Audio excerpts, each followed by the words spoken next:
And towards the end, when they say, okay, we just need you to answer a few of these questions just to like confirm your details and stuff. So, what's your name? What's your age?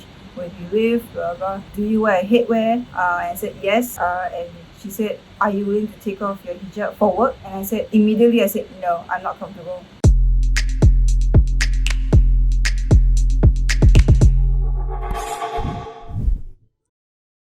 Hi, I'm Fatin. I'm Malay and I'm 21 this year. Hi everyone, I'm Rajesh, I'm 21 and I'm an Indian. I'm Abu Bakar. My age is 20 this year and my race is Indian. Hello, I'm Rus Martin. I'm 21 this year and I'm Malay. I'm Vikash. I'm 22 this year and I'm Indian.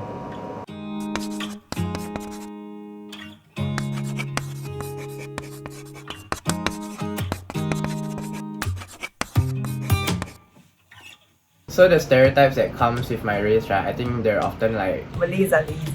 I've been mostly labelled as Malay because I look more Malay than I do Indian. The things that are said are things like, oh, Malays don't study well. Malays can't do maths, can't do science. You're an Indian. Why are you so black?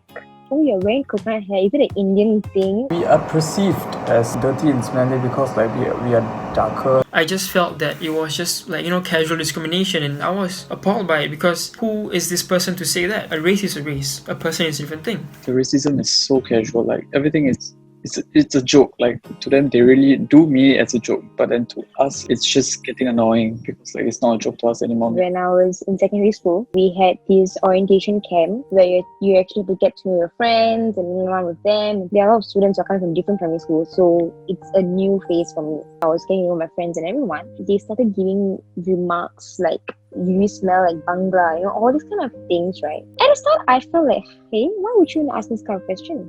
I'm an Indian, I'm not a Bangla. Like, you do not say such a thing, you see. As days passed by, after my camps and everything, the thing actually continued along. And I was so upset. I would drag myself to school. I would be like, I do not want to go to school. And I come back home, I cry to my mom saying that, they are calling me black. Like a 13-year-old girl, you do not have the need to try fair creams to make you feel fair. But I did all that. And I felt so affected by it.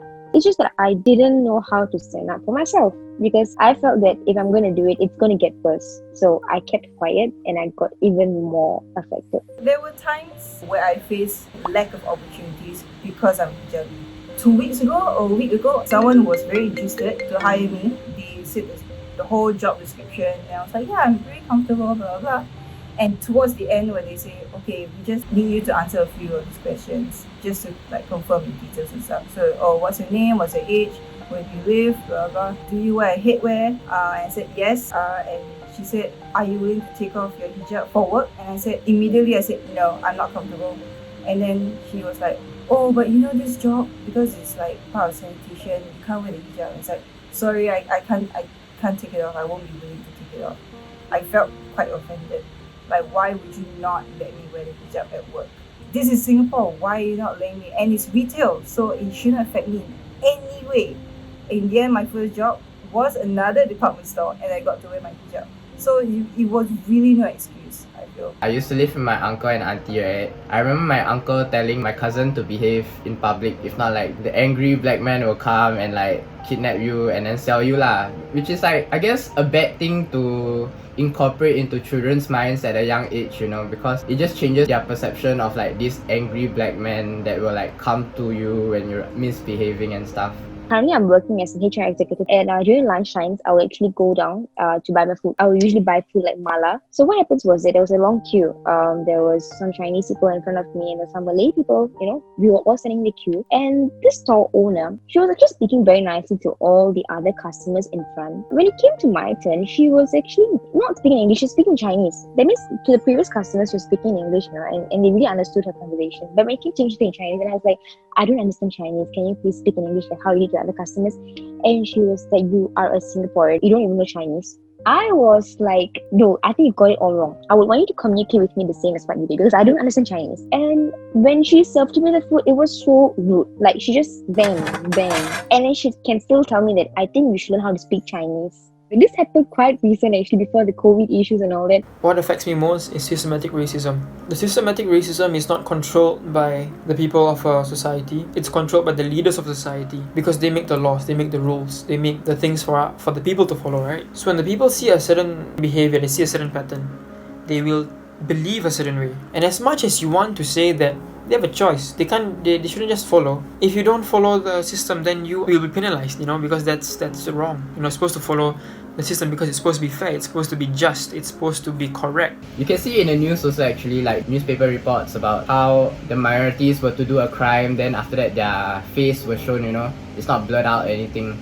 But then like when you see Chinese people do it, right, and their face is like plastered on the newspaper, it will be like blurred. There's no reason to like blur the Chinese face out, but then you don't blur the other minorities' face. You see, it's not just isolated incidents that are bad. It can be what controls us that's bad. Things like media, things like governments, teachers, anybody who leads others. If they are tainted, if they are not justified, if they are not right, then their followers will not be right. When the leaders do not show any racist behavior, do not show any preferential treatment to a particular race, that is when it will be fair. Actually, I do think that Singapore can be racism free because we are already a multiracial country, and like we've already progressed so far from like where we first started. It can be done with all the new generation coming out, like with everything that's going on right now. Basically, like everyone will be much aware of what they say, what they do, and then they will start educating people around them. The people, we have to understand this. We can't just expect to be taught. We have to want to learn and want to be better as an individual, not just go to school, learn these things and then move on. Like Racial Harmony Day, learn about other cultures, dress up in other cultures, clothes. But what is the significance of that? In social studies class, they would say, oh, Singapore is like so racially harmonious, blah, blah, and then, it's been ingrained in Singaporeans that racism isn't real. But it's only when we get older and people are telling their stories, like, oh, racism is real. You have to realize that there is a problem and later on rectify that problem. But you have to recognize that there is a problem in the first place. I think an advice I have for Singaporeans, right, is to not listen to what other people say. You have to experience these things yourself. You have to make friends with the other races in order to know that these stereotypes aren't true lah. So you have to put yourself out there, get out of your comfortable space. We're actually quite privileged enough that we don't encounter racism as extremely as America, where people have to go on protesters to get like things done lah. So we have to like educate the older generation, saying that we can do better and like we should learn from mistakes made in the past or even in other countries so that we don't become like them. I think not being colorblind is understanding that there are people of different colors and people of different cultures, and understand that there are certain practices that they do. Maybe you don't understand, but you recognize that they do these things, and maybe along the way you educate yourself. Nobody wants to be called a racist. Sometimes you get so casual that you don't even know you're doing it. So like if someone calls you up for it, I think you should just accept it, apologize, and just don't do it again. I understand that some of us have to deal with parents who might be stubborn towards this whole racism bit. As long as we do our part to our friends and ensure that no one is left out, then we will be leading the next generation that will have less racism in it.